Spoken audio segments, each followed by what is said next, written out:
Entonces ahora vamos a ver otro ejemplo para ir viendo un poco otro parámetro que calcular, ¿verdad? Todos los ejemplos que habíamos visto estábamos verificando la validez de la media. Entonces ahora vamos a ver qué otros parámetros pueden ser. Ya habíamos hablado que puede ser la diferencia entre medias, la diferencia de proporciones o puede ser también solamente proporciones, ¿verdad? Entonces en este caso dice, se emplean dos máquinas para llenar botellas de plástico con un volumen neto de 16 onzas. El proceso de llenado puede suponerse normal, con desviaciones estándar de 0,015 y 0,018.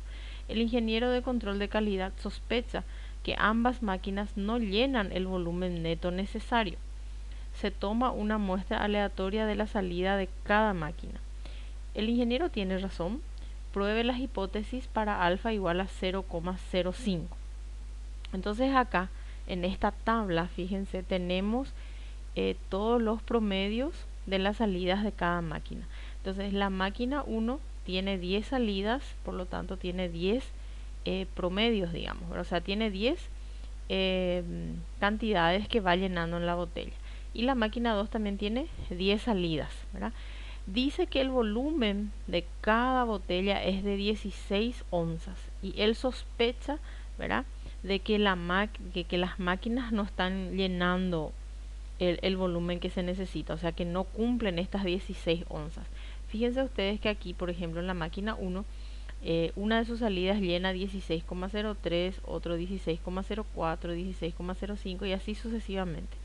¿Qué es lo que tenemos que hacer antes de empezar a analizar este problema? ¿Qué es lo que tenemos nosotros? Sabemos que tenemos dos muestras diferentes. Tenemos una muestra 1 que viene a ser la máquina 1 y una muestra 2 que viene a ser la máquina 2. Por lo tanto, lo que él quiere saber es, dice, si las están llenando correctamente, ¿verdad? Entonces acá lo que vamos a hacer es una diferencia de medias, ¿verdad? Porque tenemos dos. Vamos a comparar la media de la máquina 1 con la media de la máquina 2. ¿Por qué? Porque en este caso todos las botellas que son llenadas por la máquina 1 corresponden a una población 1 y todas las botellas que son llenadas por la máquina 2 corresponden a una población 2, ¿verdad? Entonces tenemos dos poblaciones, por lo tanto aquí tenemos que hacer una diferencia de medias. Entonces para ello entonces necesitamos primero las medias de estas muestras.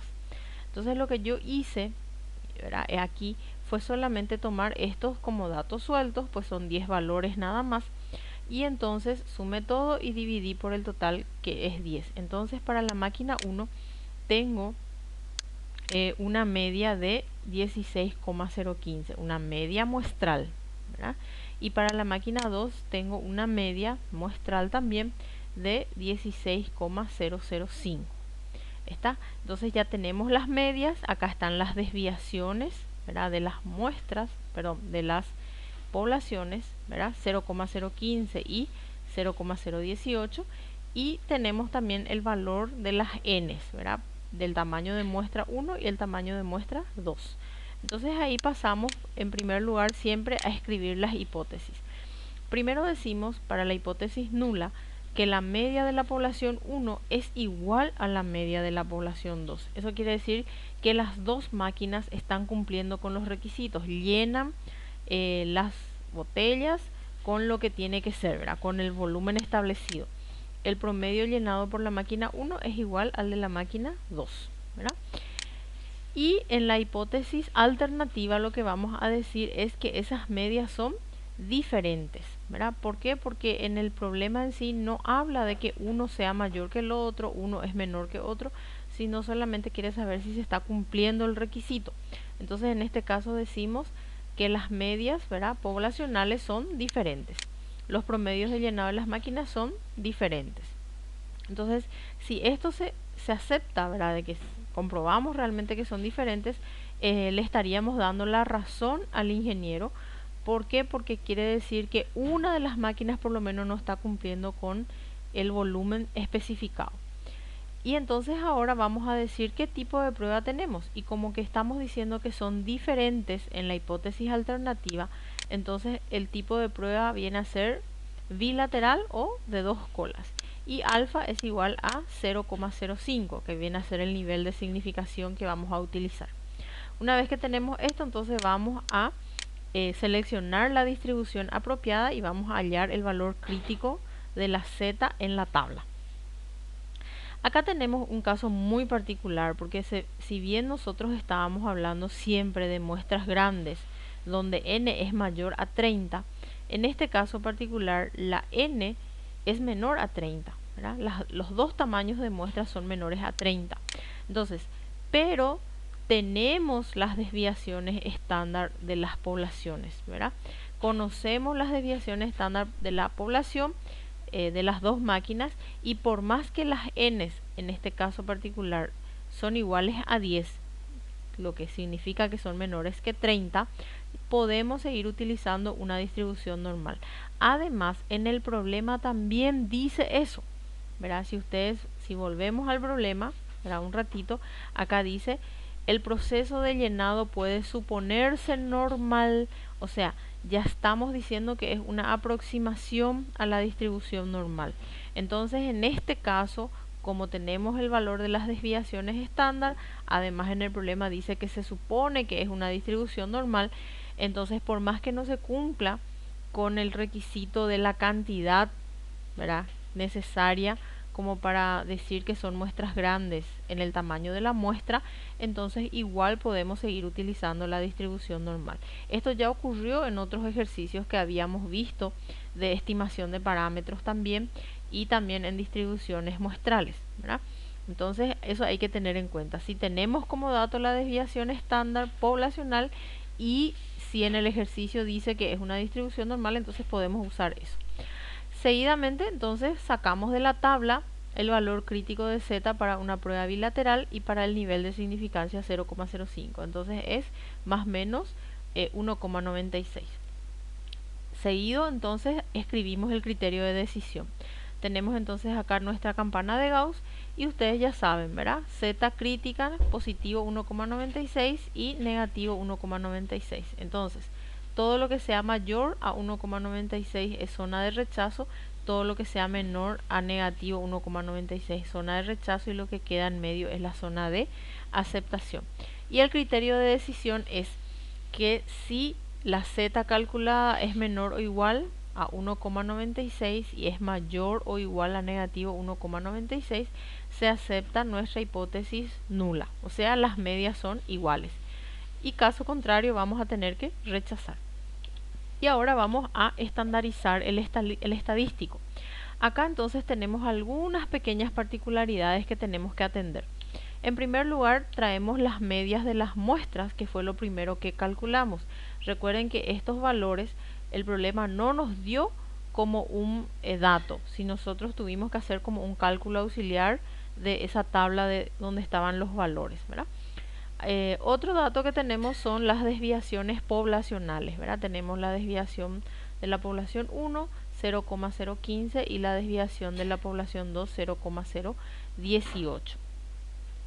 También tenemos el tamaño de las muestras, en este caso son iguales, N1 y N2 son iguales a 10.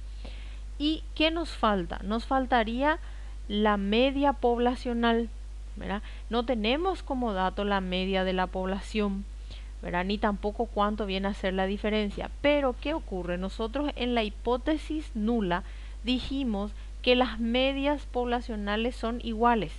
Entonces eso también vamos a utilizar aquí. Entonces estamos diciendo que la media 1 es igual a la media 2. Eso quiere decir que la diferencia entre las medias poblacionales viene a ser 0, ¿verdad? Y entonces tenemos que calcular la z. Traemos entonces en este caso la fórmula de la distribución muestral de diferencia de medias. Entonces ahora cambia ya nuestra fórmula de z y vamos a utilizar esta. Entonces acá ocurre que tenemos la media 1 menos la media 2, ¿verdad?, menos la diferencia de las medias, ¿verdad?, dividido la desviación de esas diferencias.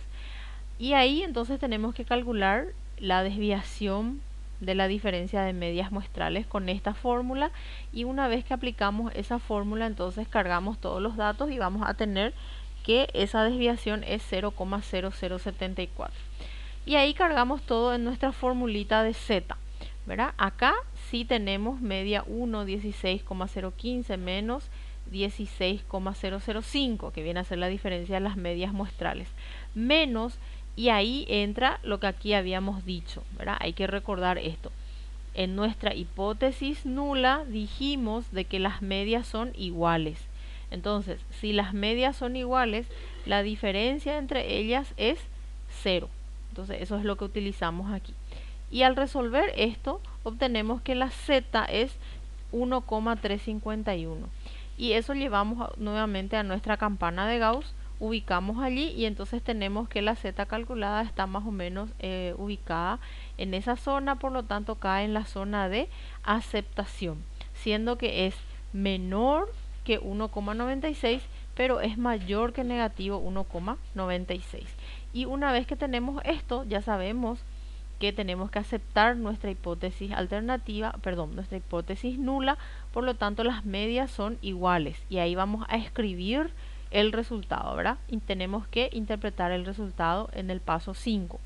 Y ahí entonces decimos que como la z calculada es menor que la zc positiva y mayor que la zc negativa, aceptamos h sub 0 para un nivel de significancia de 0,05.